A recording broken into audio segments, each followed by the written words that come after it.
就係嚟緊呢，今個禮拜六就係香港同志遊行啦，呢個大日子。咁其實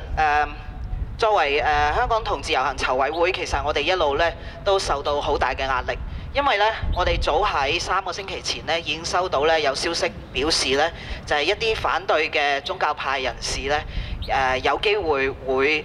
集體嚟參與我哋嘅遊行，並且咧喺遊行當中祈禱嘅。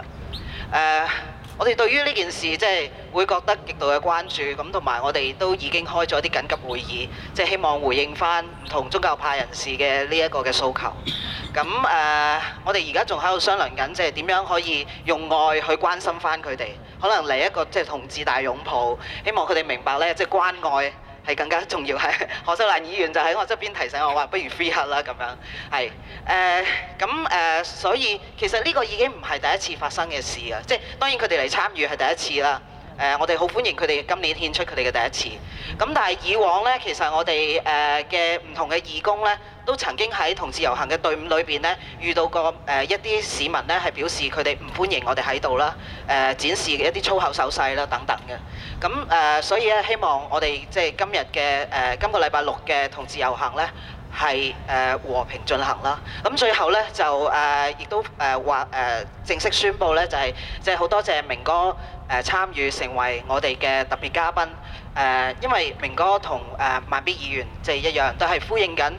我哋今年即係大會個訴求，就係同志是咁的，即係 to love。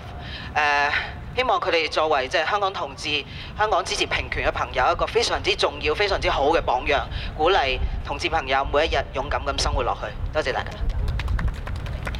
遊行嘅詳情咧，將會係今個星期六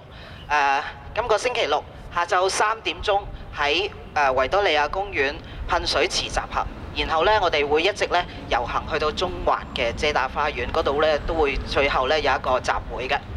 咁多謝大家。同志是咁的，同志是咁的 Dare to love， ，Dare to love， 同志不再受歧視，同志不再受歧視，同志人權是人權，同志人權是人權。